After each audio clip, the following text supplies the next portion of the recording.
I guess maybe it's not lovely because it's a little cloudy, but it's definitely a little cooler, which is so nice because you know that I love to sit outside in the morning when I get up early enough to have my coffee and my breakfast. But let's get right to it. It's Wednesday. We have a special guest reader, which is really awesome because I love to be able to bring people from all over the place to come and read for us. And today we have Miss Victoria, who is going to read for you. And yay! Hello, everyone. How are you this morning? I am good. How are you? I'm doing okay. I am loving. I forgot earrings this morning. I love your flamingos. Yes, They're really cool. So I know that currently you're over in Monroeville. Yes. But you, just like me, moved up here from DC. Mm-hmm. Yes, I did. So tell everybody a little bit about why and and what you were doing in DC and all that kind of fun stuff. Well, um, let's see. So, why we moved back? We're both from here. My husband and I are from here. And Ben is from Washington, Pennsylvania, and I'm from Monroeville, Pennsylvania. And all of our families up here, and we miss them a ton. And when we were in DC, I worked. I first started off in early childhood education at the Wolf Trap Foundation for the Performing Arts. And then I ended up working for a small regional theater where we had a black box and we did a lot of mixed performances. So we had some live music, we had some, theater for young audiences, and we also did some adult programming. So that was really fun, and I learned a lot with that, especially since I come from an opera background. I didn't always have kind of the theater, or I guess traditional theater experience, because I came to opera a little bit later in my music career. So yeah, that's why we're back, and it's good to be back. Less traffic. Way less traffic. Yes, way less traveling. Well, I am glad that you are here because we've gotten to be some good friends, and I am very grateful for that. So, what are you going to read today?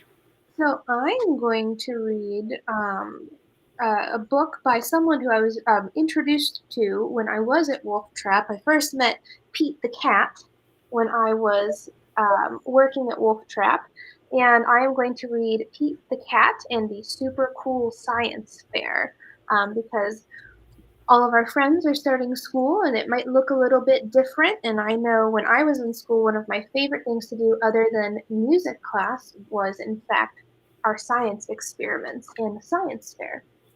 All right. So, did not know you were a science nerd. We will talk about that on the other side. I used to want to be a marine biologist when I was little. Everyone in Pittsburgh, think about Rachel Carson. I dressed up as her for Halloween. We are definitely talking about that after you read the story. All right, I'm going to get out of the way and let you read the story, and I'll be back when you're finished. All right, we'll see you in a little bit. Okay, everyone. So it is Pete the Cat in the Super Cool Science Fair by Kimberly and James Dean. So we can see Pete here, very, very invested in his science lab.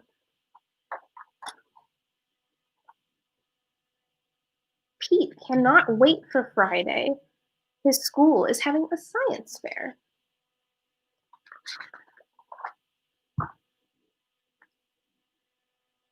So you can see everyone on the bus. Pete's getting ready to go to school. Pete has never been a scientist, and now he can try it out.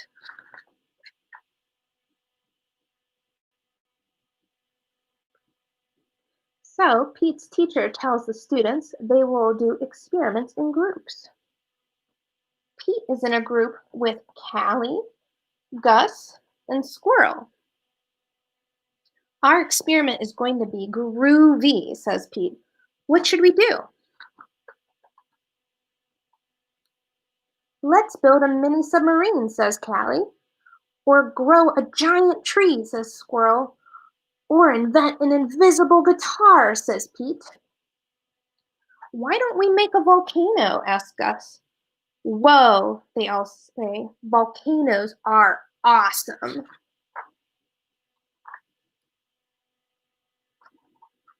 The group plans the experiment at Pete's house. His mom brings them snacks. Those look like really good cookies. Would any scientists like a cookie? She asks. They all raise their hands. The cookies are warm and gooey. So you can see here, they're getting ready to plan. The scientists check the big book of experiments for materials. They need glue, water, newspaper, paint, and a plastic bottle for the volcano. They need vinegar, baking soda, liquid dish soap, and a secret ingredient for the lava. Pete and Gus mix the glue and water. Squirrel and Callie tear the newspaper into strips. They cover the plastic bottle with glue and paper. It looks sticky, like a sticky white volcano. Oh no! The paint in the brown bottle is blue. What are we gonna do? Asked Callie. They can't find brown paint anywhere.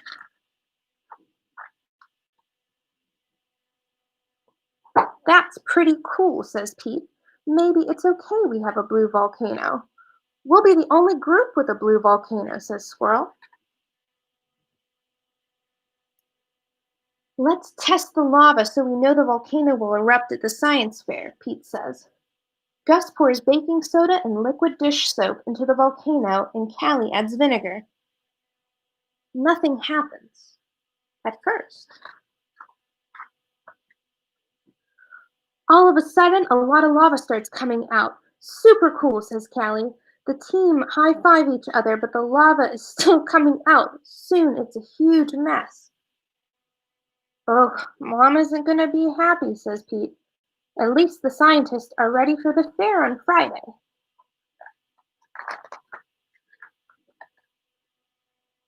When Pete and his team arrive at the fair, they all see other groovy experiments. They all look awesome. Grumpy Toad and Octopus grow rock candy in a jar. Emma and Marty made slime. We don't stand a chance, says Gus. Don't worry, we have the secret ingredient, says Pete. At the science fair, Pete's teacher loves the blue volcano. Wait till you see it erupt, Pete says. The whole class watches Callie pour vinegar into the volcano.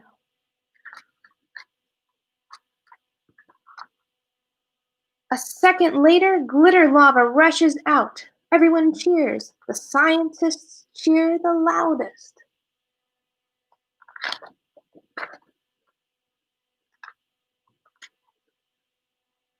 Science experiments are hard work, says Pete, but being on an awesome team makes them a whole lot easier. They won the coolest experiment at the science fair. The end. Of course there was glitter in the lava. Of course, there has to be glitter in the lava. When that came up, I was like, oh my God, that's awesome.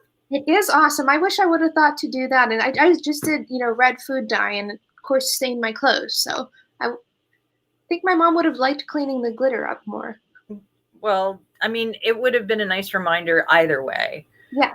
For a long-term solution, because you know as well as I do that glitter is just lives forever. Eternally. Yeah. The our old theater space is now a hair salon. Oh. So I'm sure that a lot of their clients are walking out with glitter on them somewhere. Yes. even though we don't know it yet. Because we definitely had our share of glitter all over that place. Oh my gosh, yeah. All right, I need to hear about you dressing up as Rachel Carson for Halloween. Okay, so it was fourth grade. I had it had been like a 2-year love affair with doing all of my science and book report projects on animals, specifically the manatee. The manatee is my favorite animal. I love them. I've adopted 2 of them through the Save the Manatee Foundation. That's awesome. And I had started reading, like, because you're in like third, fourth grade, you're starting to kind of level up in your reading in school. And I was in the library at my school, and they had done a little kind of end cap on important people from Pittsburgh, and they had like Roberto Clemente, they had Andy Warhol, um, and Mr. Rogers, and then they had Rachel Carson, who is, ironically the only woman on there, and I wanted to read about the lady. And so I read about her, and I found out that, she was from Pittsburgh, and she had always loved the ocean, and she didn't actually get to see the ocean until she was 21 years old. She had to wait that long, and then she became this wonderful environmentalist. And I I was just so inspired by her, and I had to give a report on her because I chose to do a report, and we had to come in dressed up as the historical figure. And so my mom, who was working at Shadyside Hospital at the time, I borrowed her lab coat that she had to wear for work, and I came in. I wore my glasses because I didn't have contacts then, so I wanted to look astute. And I came in, I had a blue stuffed fish in my pocket, and I came in with a clipboard, and I gave my presentation as Rachel Carson, and I thought, well, this is a good Halloween costume. I'm just going to keep it. And so I was her for Halloween, which I think was kind of a level up from the Power Rangers and pumpkins I was previously, or witches. So yeah, I fell in love with her story, and I just think she's amazing, and I'm really proud to be from the same city as her. So she's well. You taught me something because I didn't know that much about Rachel Carson. I just knew that there was a bridge named for her, yeah, and that she had done something, but I did not realize. And now it makes so much more sense to me why they put the lights on her bridge that were all environmentally friendly, and yeah. why they left them up, because now that makes complete sense. Mm-hmm. And I am ashamed to say that I've lived in Pittsburgh now for 5 years and had no idea who she was. And thank you. It's okay. There are people that have lived here their entire lives that haven't known. And she also, for the adult readers that are interested in the environment, her book Silent Spring is super important, and it talks about how detrimental some pesticides are for our health and our food and the long-term effects of kind of a short-term solution. So it's really, really, really cool and relevant to our current time.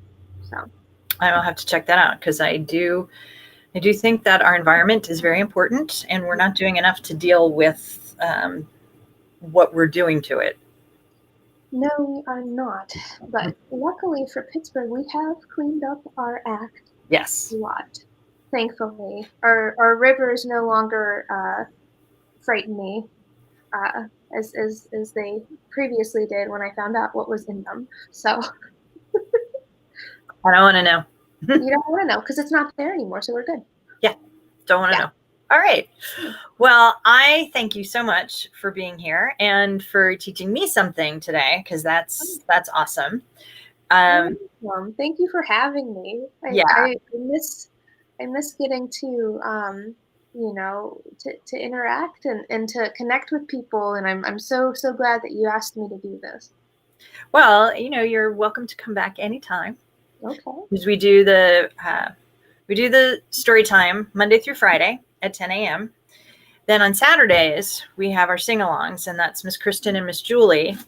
But we are working on some special guest things for the sing-along. So I will talk to you about that later. Yeah. But for this weekend, it is Miss Kristen and Miss Julie on Saturday at 11. And for everybody out there, if you've been enjoying our programming, please help us to continue to bring you the programming every day. Go to our website, mariposatheater.org, and you can either donate there or become a Patreon member. And it is very easy to become a Patreon member, and you can support us once a month for as little as $1 a month, actually, which is really awesome. But we do have some special gifts for people at different levels. But for the cost of a cup of coffee, you can help us bring programming like this to you every day. So, and we have 2 new shows in the works too. I know. We are embracing the whole virtual theater thing as much as we can, because we think it's very important, not just for adults to be exposed to theater, but it is so important for our young audiences to be able to still connect through a creative endeavor. Absolutely. All right. Well, thank you again, Miss Victoria. And bye, everybody. You'll see Miss Kristen reading tomorrow.